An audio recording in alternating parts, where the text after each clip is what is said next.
This is an example of calculating our periodic equivalent cash flow of the future value of ordinary annuity using Excel. Let's go through our example. Andrew would like to accumulate $50,000 in his savings accounts at the end of 9 years.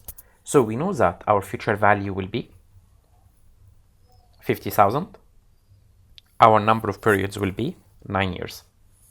If effective annual interest rate is 5%, so our rate will be 5%, what would be the amount of equal deposit at the end of each year for 9 years?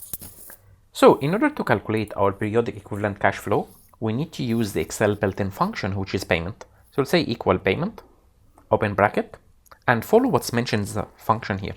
We have the rate of 5%, comma, number of periods, which is 9, comma.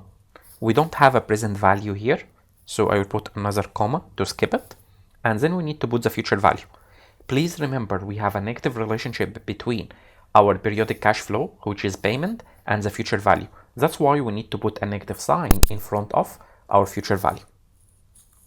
Close bracket, enter.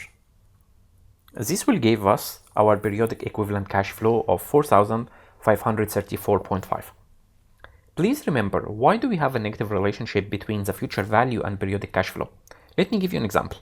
If you're going to deposit $1,000 at the end of each year for 5 years, from your perspective, is this cash inflow or outflow? It's a cash outflow because you pay this money to the bank. Therefore, it's a negative cash flow. At the end of 5 years, you will take all your deposits from the bank.